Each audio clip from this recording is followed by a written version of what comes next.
Entre 1914 y 1918 apareció un nuevo y sorprendente escenario bélico que iba a revolucionar la guerra: el aire. Hubo feroces combates aéreos. Cazas contra cazas. Igual que si lo estuviera viendo. Era como una nube de moscas en el cielo, moviéndose rápido, claro. Muy rápido y bajando en picado. Había accidentes tremendos y la lista de bajas indicaba que casi todos los pilotos morían.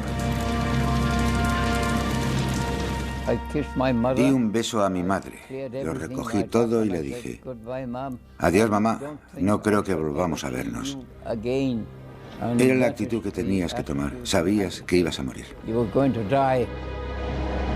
La guerra en el aire vio cómo los aviones se las arreglaban para despegar desde una plataforma situada encima de otro aeroplano. Y la invención de un concepto radicalmente nuevo, el portaaviones, dio impulso a una carrera tecnológica. Los diseñadores de ambos bandos intentaban superarse unos a otros. Esa carrera trajo la nueva época de los aviones de combate y de los bombarderos. De una nueva raza de héroes, los ases del aire. Ahora podemos ver esa guerra aérea tal como la vieron los pilotos, en color.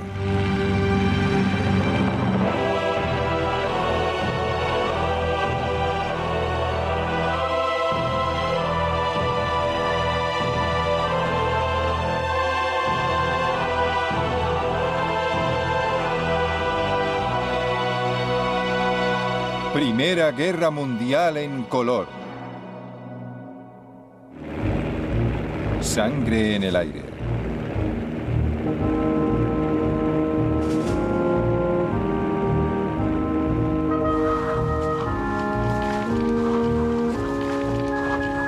En el verano de 1914, mientras los ejércitos europeos marchaban hacia la guerra, los jóvenes de todo el continente se sentían atraídos por una forma de combate nueva y atrevida. En Gran Bretaña hacían cola para alistarse en lo que se llamaba el Real Cuerpo de Aviación. La edad mínima para ser un piloto en ciernes era de 17 años. El escenario principal para esos pioneros adolescentes iba a ser el frente occidental, Francia, en cuanto lograran pasar de la oficina de reclutamiento. Hasta ese momento no se nos había ocurrido que nadie más hubiera pensado en alistarse en el Real Cuerpo de Aviación. Era idea nuestra, una idea brillante y original, y a nadie más podía habérsele ocurrido. ¿Cuál fue nuestra decepción al ver la larga cola de chicos que esperaban delante de nosotros? Todas nuestras esperanzas, y eran muchas, se esfumaron. ¿Y todos esos también quieren entrar? Parece que sí. Luego el silencio y poco a poco la cola que se iba acortando, y todos mirábamos nerviosos a la cara de los que salían, intentando leer en sus ojos: ¿le habrán aceptado? ¿Me aceptarán a mí? La aviación solo tenía 11 años de existencia cuando empezó la Primera Guerra Mundial. Imagínate, para un chico de 18 o 19 años, al ver esas máquinas, eran los Ferrari de la época, eran los Harrier de la época.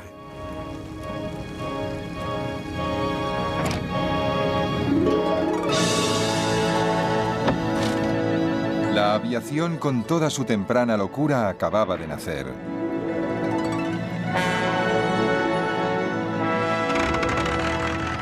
En 1903, los hermanos Wright realizaron el primer vuelo a motor con un Kitty Hawk en Carolina del Norte.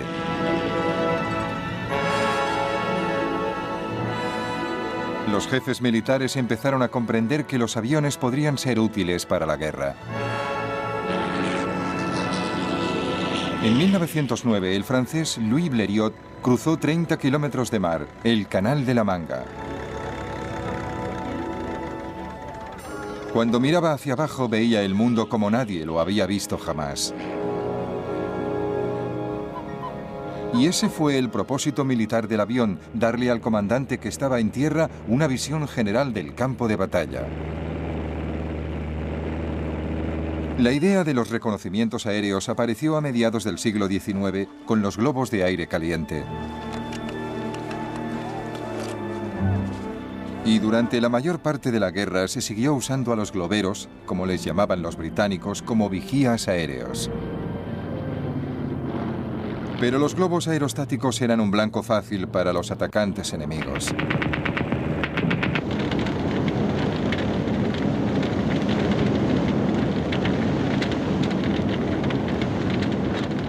Para mayor seguridad, desde 1916 se permitió a los tripulantes de globos usar el paracaídas plegable que se había presentado en Norteamérica por primera vez hacía 30 años. Durante la Primera Guerra Mundial, a los pilotos aliados no se les permitió llevar paracaídas porque sus comandantes creían que eso podía animarles a abandonar el avión innecesariamente. Los paracaidistas fueron la clave de una nueva forma de defensa aerostática. Cuando el globero localizaba un avión enemigo, saltaba rápidamente en paracaídas. Luego, la tripulación intentaba recoger el globo antes de que se incendiara. No era una solución muy satisfactoria y los aviones más pequeños y más rápidos terminarían siendo claves para reconocimientos aéreos y usarían cámaras fotográficas para espiar en territorio enemigo. Si retratas algo, ves cosas que un observador corriente no puede ver, porque te llevas la película a casa, la revelas, la amplías, creas una imagen muy detallada y miras. Puedes ver nidos de ametralladoras, puedes ver rutas, puedes ver puestos de mando. Además de tomar fotografías, los pilotos podían transmitir por radio lo que veían al control de tierra. La única manera que tenía el enemigo de evitar que la información se filtrara o que el piloto volviera a la base con sus valiosas fotografías era abatirle. Pero en esas primeras épocas era difícil. Uno de los mayores problemas iniciales para que las armas fueran eficaces contra los aviones, ya fueran bombas, ametralladoras o cualquier otra cosa, era la cuestión del peso. Eran aviones primitivos, muy ligeros, con motores muy poco potentes. Apenas podían cargar con el piloto. Los pilotos se enfrentaban con otro obstáculo a la hora de disparar. El propulsor delantero estorbaba. La primera solución llegó en abril de 1915 de la mano del piloto francés Roland Garros. Puso cuñas de acero en las hélices propulsoras, así las balas de las ametralladoras simplemente rebotaban. Claro, no es una solución ideal, sobre todo por el peso añadido de la armadura para resistir el fuego de la ametralladora, y también porque desviaba 1 de cada 10 balas, y algunas incluso podían rebotar y dar en tu propio avión. A pesar de los peligros, Roland Garros abatió 5 aviones alemanes en 2 semanas. Sus pilotos no sabían de dónde venía el fuego, pero entonces Roland Garros se vio obligado a aterrizar en territorio alemán. Los alemanes vieron inmediatamente por qué este avión tenía tanto éxito, y en realidad estamos hablando de un solo avión que había hecho estragos en las fuerzas aéreas alemanas de la época. Pero cuando vieron lo primitivo que era el sistema y cómo podían disparar a través de las aspas, entregaron la máquina a un diseñador holandés muy brillante, con mucho talento, Anthony Fokker. Fokker resolvió el problema y revolucionó el futuro de la guerra aérea, inventando un dispositivo que sincronizaba el fuego de la ametralladora con el movimiento del propulsor, de tal forma que las balas nunca daban en la hélice.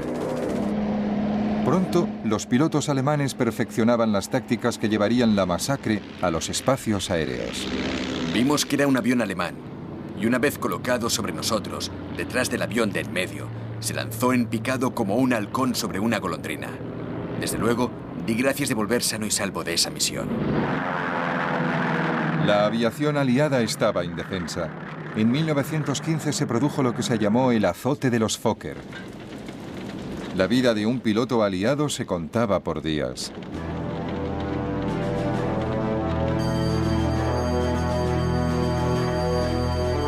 El azote de los Fokker de 1915 estaba acabando con los pilotos franceses y británicos. Pero el ejército necesitaba con desesperación tener ojos en el aire. Cada día llegaban reemplazos a Francia recién salidos de la escuela de vuelo. Cuando llegué a Francia a pilotar un avión de combate, no había volado jamás con el tipo de avión que tenía que cruzar las líneas al día siguiente. Y mucho menos había recibido instrucciones. Algunos salían con apenas 5 horas de entrenamiento. Los 2 chicos con los que crucé el canal y estuve hablando en el barco habían muerto antes de que yo llegara a cruzar las líneas. Están matando a gente cada día. Mi mejor amigo estaba ahí una noche y al día siguiente, en la comida, ya no estaba. Era algo constante. Nunca tenías a nadie a tu lado. Nadie que se alegrara contigo. Nadie que se preocupara de ti si te herían. Estaba solo. Luchaba solo y moría solo. En algunos casos, los pilotos llegaban por la mañana como reemplazos y morían por la tarde sin tener tiempo ni de deshacer su petate. El comandante en jefe del Cuerpo de Aviación Real, Hugh Trenchard, ordenaba que se enviaran nuevos pilotos cada día para ocupar el lugar de los muertos a la hora de la cena. Si los pilotos no ven lugares vacíos alrededor, tienden a pensar menos en el destino de los amigos que se han ido para siempre. Están entretenidos invitando a beber a los recién llegados y haciéndoles sentir a gusto. 1915 fue un desastre continuo para los pilotos aliados. El azote de los Fokker duró 9 meses, y durante esos meses en el frente, la esperanza de vida media de un piloto británico era de solo 11 días. Esperabas que te mataran en cualquier momento. Nunca pensabas en la vida en absoluto. Solamente cumplías con tu deber. La moral estaba muy baja y se oían muchas protestas por lo inadecuado de nuestros propios aviones. Hugh Trenchard sabía que las bajas eran inevitables y que la guerra aérea, en lo que se refiere a los costes en vidas humanas, a las grandes pérdidas que había que sufrir antes de alcanzar la victoria, era igual que la guerra de trincheras. En el verano de 1916, los aliados habían recuperado el terreno en la carrera tecnológica. Sus aviones también contaban con ametralladoras delanteras y aparecieron nuevos modelos más rápidos, más ligeros y más ágiles. El Real Cuerpo de Aviación había doblado sus fuerzas de 12 a 27 escuadrones. El azote de los Fokker llegó a su fin. Para los aliados fue un alivio inmenso, porque entonces el cuerpo aéreo era más necesario que nunca.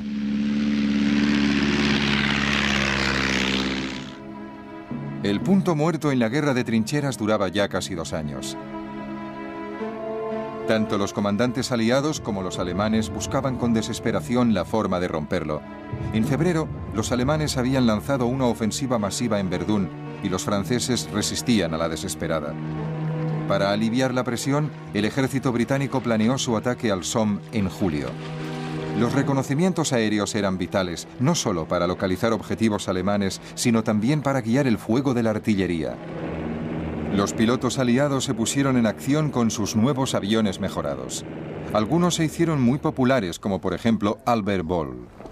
Albert Ball fue una inspiración para el Real Cuerpo de Aviación porque nada era demasiado peligroso para él y en cierto modo reflejaba la imagen que tenía Trenchard de lo que debía ser el Real Cuerpo de Aviación. Gente sin miedo al peligro, gente que siempre se lanzaba al ataque, aunque eso significara la muerte. Dicen que he chocado con el suelo a 200 kilómetros por hora y que mire cómo ha quedado el tren de aterrizaje. Sí, ya lo he visto. Pero ahora ya está casi listo para volar otra vez. Fue una sensación muy extraña caer en picado. Tuve tiempo de ver cómo me había llegado la hora.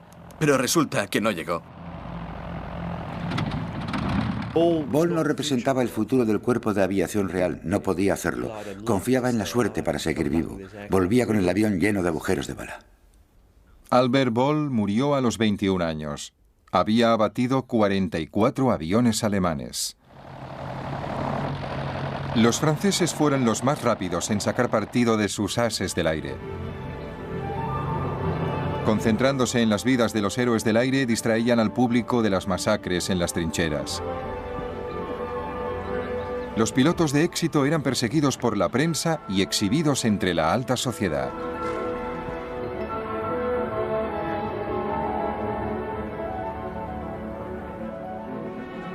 Los alemanes también se dieron prisa en ensalzar a sus ases del aire. En los servicios alemanes, esa publicidad se usaba para levantar la moral, pero no solamente la de los pilotos, sino también para crear héroes entre la población, y por eso se publicaba cómo los pilotos competían unos con otros y se concedían medallas por abatir un cierto número de aviones.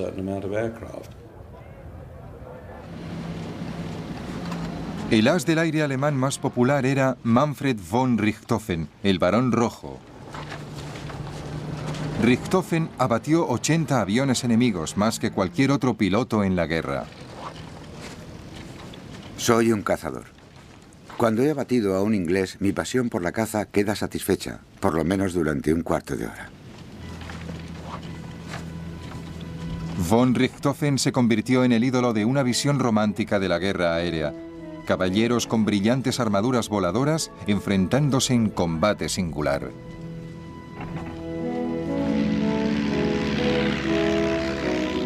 Estar solo. Tener tu vida en tus manos. Usar tu habilidad en combate singular con el enemigo. Era como las justas de la Edad Media. La única esfera de la guerra moderna donde uno aún veía a su adversario y se enfrentaba a él en mortal combate. La única esfera donde aún existían la caballerosidad y el honor. Si vencías, era por tu valentía y habilidad. Si eras derrotado, era porque habías encontrado a alguien mejor.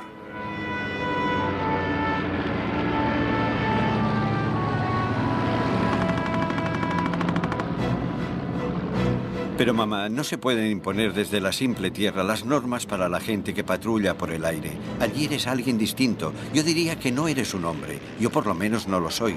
Eres la encarnación del diablo, lleno de la emoción de jugar al mejor juego que haya creado Dios jamás, loco tras los alemanes, olvidando todo lo demás. En lo único que piensas es en demostrarle al cabeza cuadrada que hay un solo hombre digno de estar en el aire, y no dos.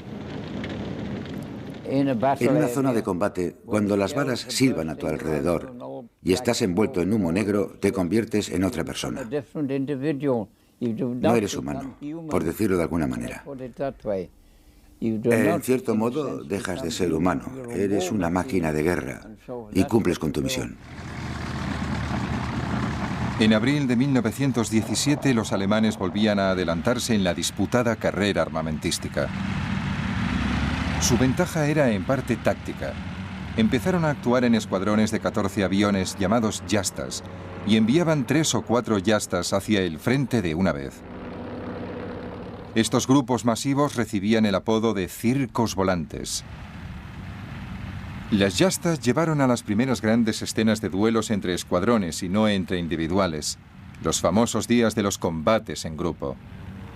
Los escuadrones británicos y aliados se enfrentaban a los circos alemanes en el aire, sobre las trincheras, y luchaban hasta la muerte, muchas veces ante la sorpresa de la infantería que les veía desde abajo. Igual que si lo estuviera viendo, eran como una nube de moscas en el cielo, moviéndose rápido, claro, muy rápido, y bajando en picado, y rodeándose unos a otros, y oíamos los disparos, claro, pero estaban muy altos. Yo vi algunas batallas maravillosas, batallas aéreas entre 2 aviones de combate. Y nunca... Pero el problema es que nunca sabíamos quién ganaba. Apostábamos entre nosotros y yo me preguntaba, ¿quién volverá? ¿Quién va a ganar hoy? ¿Serán los alemanes o será uno de nosotros? La superioridad de los aviones alemanes y las tácticas Jasta costaron caras a los aliados. En 1917, durante el llamado Abril de Sangre, perdieron 150 aviones y 316 aviadores. Unos meses más tarde llegaron los primeros pilotos norteamericanos, pero la superioridad alemana se mantenía. Sin embargo, los aviadores aliados tenían que seguir volando sobre las líneas enemigas para dar información a sus ejércitos que preparaban desde tierra sus ofensivas de verano. Los comandantes y hasta los pilotos sabían que no tenían el mejor equipo ni las mejores herramientas para el trabajo y sin embargo les exigían que contribuyeran a una gran ofensiva. Sabían que los alemanes tenían mejores equipos y hasta cierto punto mejores tácticas y era algo trágicamente inevitable. Tenían que seguir volando. En esos momentos no podían hacer nada. Esta mañana nos hemos enfrentado con una nueva gama de Fokkers y desde luego son muy buenos. El piloto se ha quedado quieto y me ha bañado de plomo como con una manguera. Lo único que podía hacer yo es fijarme en su localizador y darle al timón de lado para desviarle la puntería.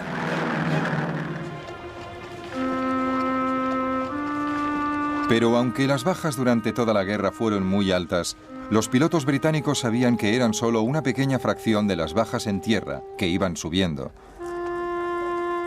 Y la vida de los pilotos, aunque muchas veces fuera corta, era muy cómoda comparada con la de los PDI, pobres desgraciados de infantería de las trincheras. Cuando volábamos a casi 5.000 metros, sentías como una gran exaltación, como si gritaras: «Soy el rey del castillo». Estabas ahí arriba y la guerra no te afectaba. Yo estuve en la infantería y siempre íbamos sucios, piojosos y muchas veces muertos de hambre, mientras que en el cuerpo aéreo vives como un señor. Cuando estaban en tierra, la vida de los pilotos era muy extraña porque se enfrentaban a la muerte cada día en el aire, pero luego volvían al campo de aviación y tenían un salón agradable, buena comida y una cama decente para dormir. Es una maravilla volver de la patrulla por las noches pensando que has terminado por hoy con el brillante crepúsculo por poniente y el levante oscuro y misterioso. Y aquí estoy completamente solo, disfrutando del estupendo sol de mayo y con una brisa fresca. Se está tan a gusto. Oigo el ruido de las ametralladoras, pero aparte de eso, la guerra parece muy lejos, gracias a Dios.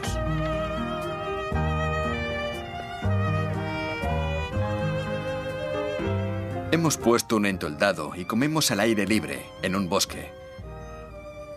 Se está mejor aquí cuando hace tanto calor como estos días. Aunque nos podría alcanzar el fuego de los cañones, ahora mismo no se nota que hay guerra. Estoy sentado en un bosque a la sombra y lo único que se oye son las ametralladoras que disparan a lo lejos y el gramófono del salón.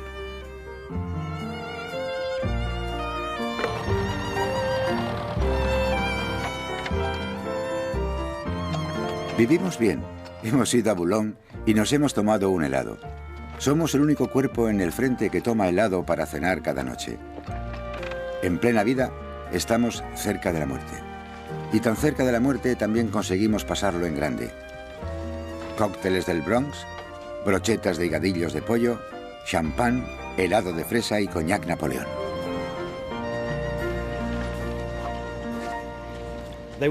Más que nada eran chicos normales que podían morir en cualquier momento y vivían la vida intensamente. Muchos de ellos sufrían de los nervios a medida que pasaba el tiempo y veían que se acercaba la muerte. Este verano ha hecho un calor tremendo y teníamos que volar muchas horas. Todo eso afectaba a los nervios de los que tenían que volar. Recuerdo que mi compañero de cuarto pensaba lo mismo y los dos nos quedábamos despiertos a oscuras pensando en la patrulla del amanecer al día siguiente. Al final no pudimos soportarlo más y nos confesamos uno al otro nuestro miedo y malos presentimientos. Encendimos las velas y luego nos sentimos un poco mejor y de alguna forma conseguimos pasar la noche igual que tendríamos que pasar el día siguiente. Un piloto vivía atormentado por una pesadilla, una cara. La cara parecía vaga y distante, y poco a poco se acercaba hasta que la nariz de la cara y la de él estaban casi juntas y se miraban. Nada más, solo se miraban. Entonces se despertaba y ya no podía dormir. ¿Quién era? ¿Alguien a quien había matado? ¿O era el hombre que le esperaba bajo el sol?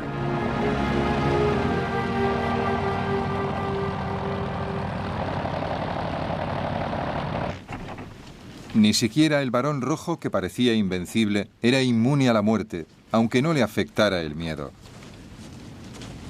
La muerte era una perspectiva casi agradable, por lo visto. Una muerte gloriosa, luchando y volando hasta la última gota de sangre, la última gota de combustible, el último latido del corazón y el último rugido del motor. Una muerte de caballero andante a la salud de sus colegas, amigos y enemigos. Irónicamente, el Barón Rojo, as del aire por excelencia, no fue abatido por un avión aliado, sino por un cañón desde el suelo. Mientras él dominaba el aire sobre la tierra, tenía lugar otra guerra aérea aún más extraordinaria sobre el mar. Al principio de la guerra, los alemanes llevaban ventaja. Sus cepelines les permitían atravesar todo el Mar del Norte. Los británicos contraatacaron con su propia nave, el Vigía submarino. Podía volar a casi 80 kilómetros por hora y, como el Zeppelin, se usaba principalmente para misiones de reconocimiento. Gran Bretaña sufría los ataques de los submarinos. Había que localizarlos. A principios de 1915 se pidieron voluntarios a la Marina para formar un nuevo cuerpo aeronaval. Llegó un mensaje a todos los barcos y cruceros de combate de la flota diciendo que cada capitán tenía que recomendar a un joven oficial de unos 18, 19, 20 años para un servicio especial. Cuando llegamos al almirantazgo, nos acompañaron al despacho del primer almirante del mar, Lord Fisher, que nos recibió diciendo: «Caballeros, ustedes van a volar y dentro de un año seguramente estarán muertos o puede que consigan la Cruz de la Reina Victoria. Pero se les ha seleccionado para iniciar un nuevo servicio aéreo que contrarrestará la amenaza de los submarinos que sufrimos en esta guerra. Si no quieren volar, vengan a decírmelo antes de 48 horas. Pocos dudaron en alistarse para volar muy alto. Pilotar un avión en un día hermoso era un auténtico placer. Sentías que el cielo era todo tuyo. Podías ir donde quisieras dentro del alcance del barco. Volar a la altura que quisieras, a la velocidad que quisieras.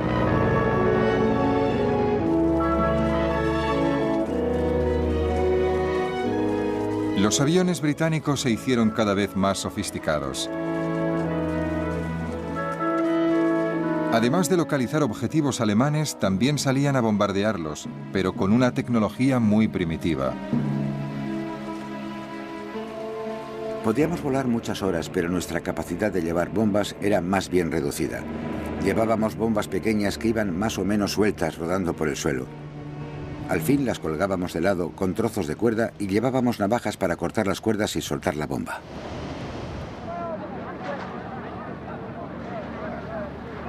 Los globos aerostáticos, por elegantes que fueran, no eran precisamente eficaces.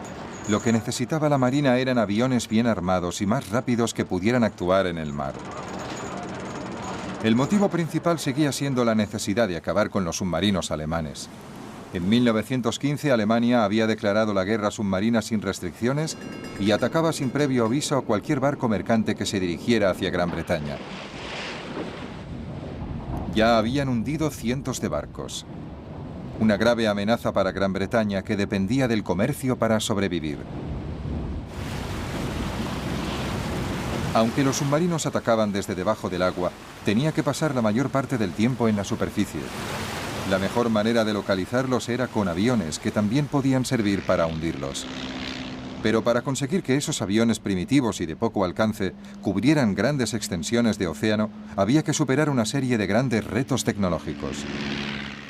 La mayor contribución del servicio aéreo de la Armada Real fue ser pionera en el uso de aviones en el mar. Al principio de la guerra, los aviones eran hidroaviones. Esos aviones llevaban flotadores de madera atados a las ruedas para poder despegar y aterrizar sobre el agua. Pero levantar esos hidroaviones en el aire era un trabajo muy pesado. Para colocar el hidroavión en la superficie del mar, había que detener el barco y usar una grúa para depositarlo en el agua. Era un sistema complicado, una pérdida de tiempo y de energías. Para despegar de la superficie del mar se gastaba mucho combustible. Los flotadores eran pesados y reducían mucho la velocidad del avión.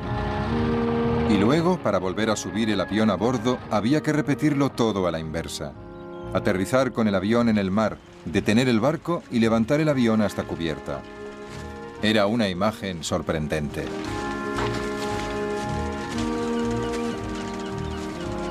Los hidroaviones eran como aviones que iban de vacaciones a la costa y se habían puesto zuecos para no mojarse los pies. Cuando veían pasar alguno por encima, muchos decían: «Por ahí va con sus botazas».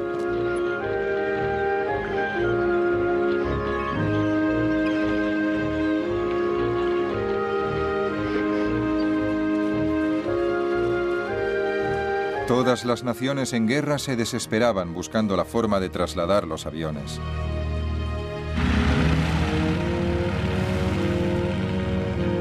Esta era una primitiva versión rusa.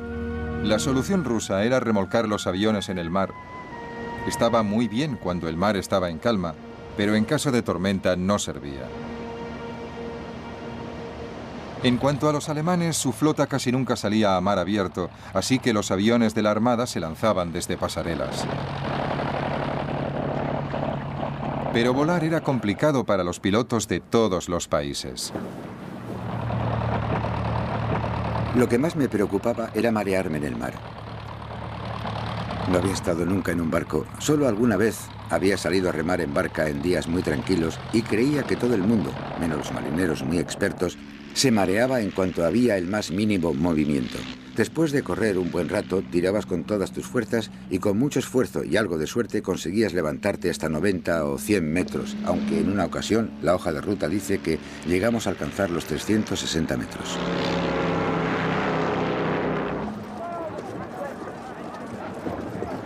El primer avión marino británico producido en grandes series fue el Short. No era solo un avión de vigilancia, también podía ir armado con bombas. Eso añadía peso y los pilotos no siempre conseguían despegar. El mar estaba tan calmado como una balsa de aceite. ¿Pero os creéis que la máquina despegó? Y un pimiento. Estuve 20 minutos luchando sobre la superficie como un pato herido, hasta que el agua del radiador empezó a hervir y la carlinga se puso como una sauna. Esos aviones primitivos no podían despegar a no ser que el mar estuviera muy tranquilo. Solo podían despegar y ser repescados cuando el mar estaba absolutamente llano. Y claro, eso en el Mar del Norte pasa muy pocas veces. Otra respuesta a la amenaza de los submarinos fue construir aviones con un alcance mucho más largo, que podían despegar desde un puerto tranquilo, y así nació el barco volador. En 1917 un barco volador hundió su primer submarino, pero sus pilotos no tenían apoyo. Personalmente, considero que las batallas de barcos volantes eran mucho más desesperadas que las que se libraban en el frente francés. Lo digo porque, además de los riesgos habituales del combate, había que hacer un largo viaje sobre un mar desierto antes y después de la lucha.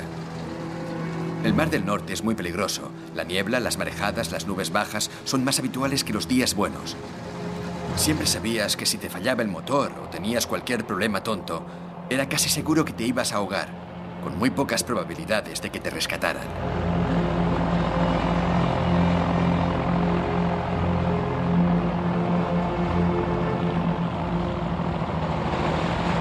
La mejor solución era construir aviones capaces de despegar y aterrizar en un barco. Entonces se iniciaron unos experimentos extraordinarios con los Sopwith Pup. Cuando el piloto tenía que despegar, se montaba rápidamente una plataforma con planchas desde la torreta hasta los cañones de popa. Con los cañones inclinados de cierta manera, la pendiente de la plataforma era suave y descendente. Así, el avión tenía un recorrido de 25 o 30 metros.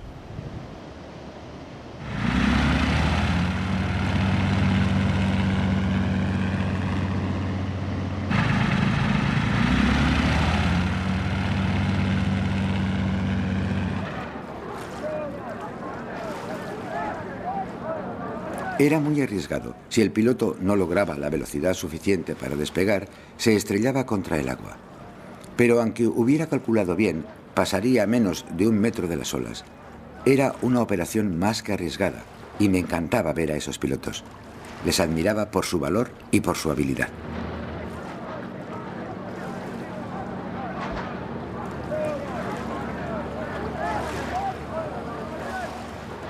El Servicio Aéreo de la Armada Real tuvo la suerte de contar con muchos innovadores, gente que tenía una curiosidad insaciable por ver lo que se podía hacer con un avión.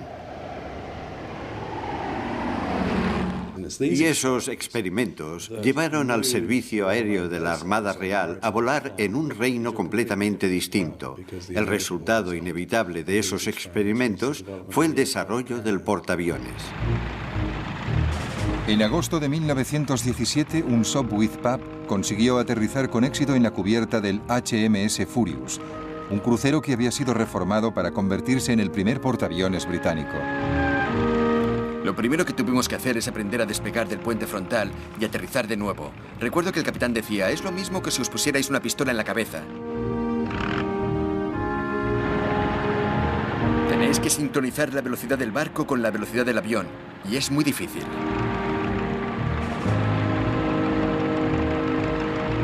Pero a pesar de las dificultades, había nacido un nuevo tipo de arma. A principios de 1918 se lanzó el primer ataque de un portaaviones desde HMS Furious. Sus aviones, que despegaron sobre la cubierta, bombardearon y destruyeron los cepelines alemanes en Torbium. Se trató de un hecho pionero en la historia del arma naval. El portaaviones alcanzó la mayoría de edad en esa batalla. Y al mismo tiempo, en tierra se había conseguido otro avance tecnológico, el nacimiento del bombardero.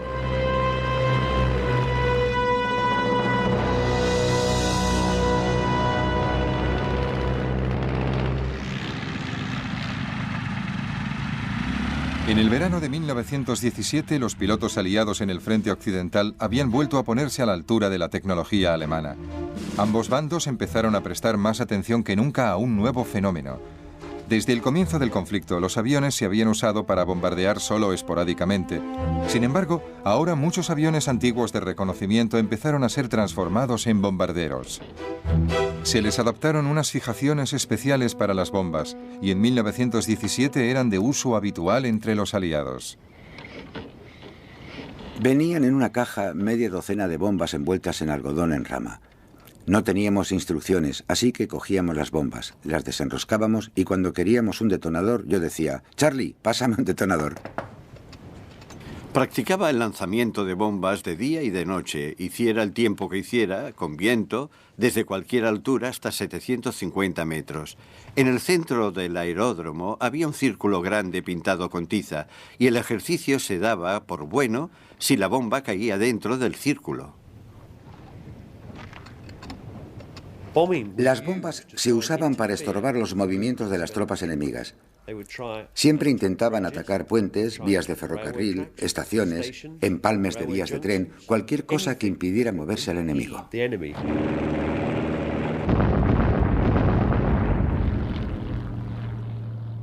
Los bombarderos volaban bajo para soltar su carga y el fuego antiaéreo era cada vez más intenso. Los británicos lo llamaban Archie.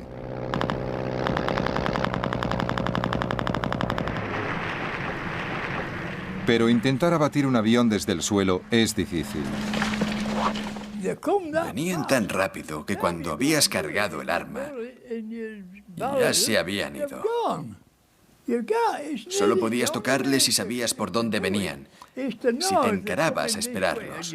Entonces, cuando aparecían, a lo mejor, tenías una oportunidad de dispararles, de pegarles un tiro. ¿Es que se movían tan rápidamente?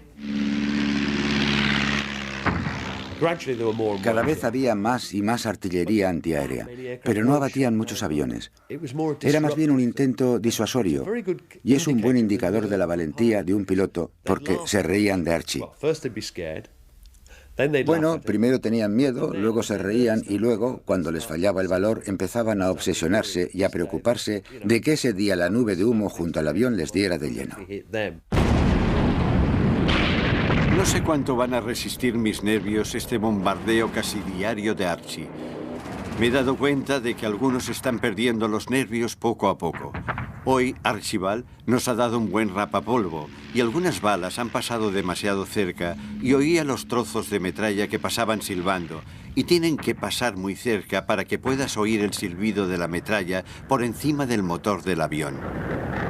La carrera de armas aéreas de la Primera Guerra Mundial dio un giro nuevo y devastador a la industria del armamento. Por primera vez, los civiles se convirtieron en objetivos. Los alemanes llevaron a cabo el primer bombardeo a civiles en enero de 1915 en la costa de Norfolk. Su bombardero era un Zeppelin.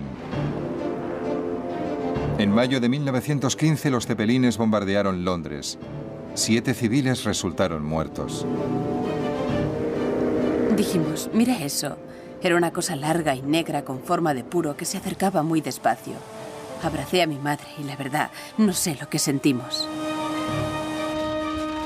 La gente empezó a prepararse para los ataques de los cepelines. Contaban que un comerciante en vinos alquilaba una de sus bodegas y mucha gente que conocíamos acondicionaba el sótano y dormían allí con los abrigos y las bolsas con las cosas de valor al lado. Al principio, los ataques de los cepelines contra Gran Bretaña tuvieron un gran efecto psicológico porque desde la época medieval siempre se ha visto Gran Bretaña como una isla fortaleza segura. Nadie podía tocarnos mientras conserváramos el dominio de los mares. En comparación con los bombardeos posteriores de la Segunda Guerra Mundial, no mataron a tanta gente. Fue la novedad de sentirse repentinamente amenazados desde el aire lo que provocó más pánico del que se podía esperar, dadas las estadísticas.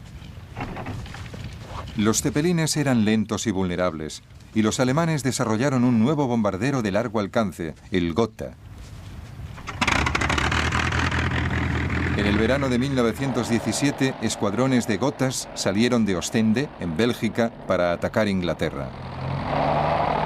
Pude distinguir muchos aviones enormes en formación volando hacia el este. Me lancé en picado sobre el último y le solté todo un cargador a poca distancia. Tuve la satisfacción de ver cómo las balas le daban en todo el fuselaje y las alas, pero aparte de hacerle bajar un poco el morro, no tuvieron el efecto que deseaba.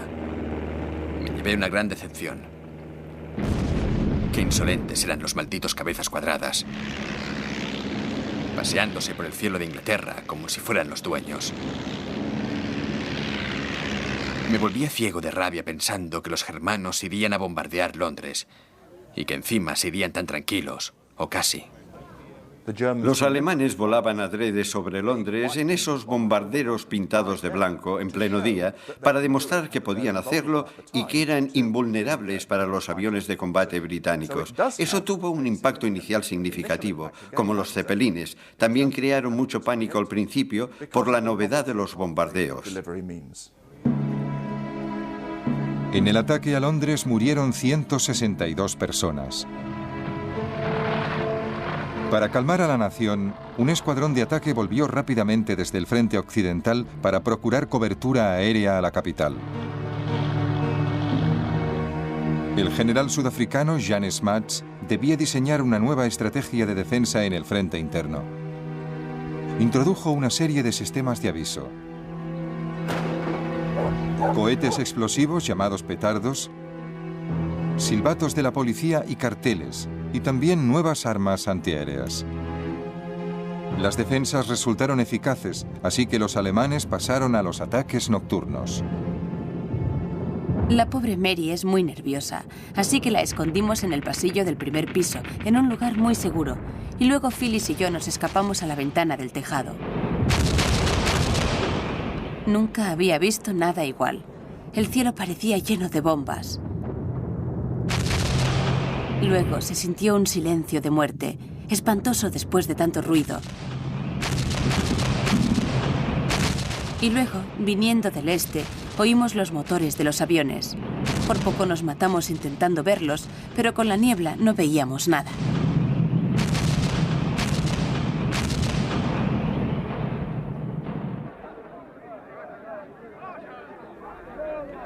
Incluso por las noches, las defensas antiaéreas británicas resultaron tan eficaces que los alemanes terminaron abandonando los ataques con bombarderos. Los últimos Gothas llegaron en mayo de 1918.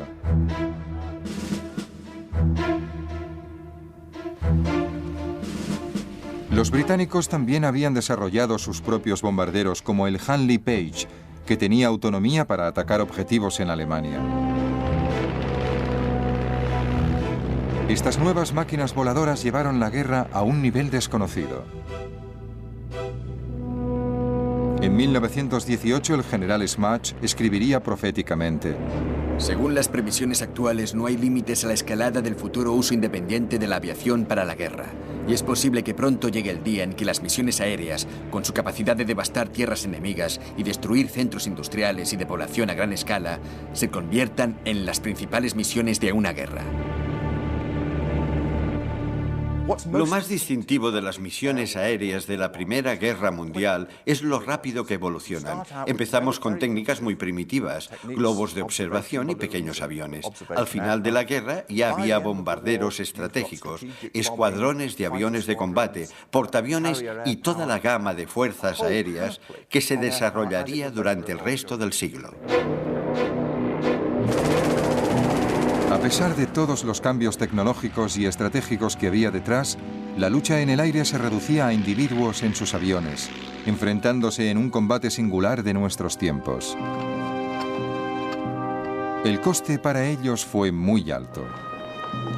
Es posible que murieran miles de pilotos, y no millones, como en las trincheras, pero sus posibilidades de sobrevivir también eran muy pocas.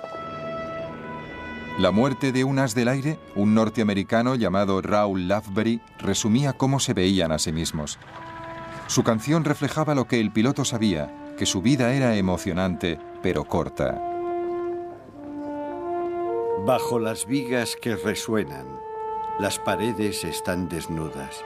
Se oyen los ecos de unas risas. Los muertos están ahí. Sostened firmes la copa. El mundo es una mentira. A la salud de los muertos y viva el próximo que muera.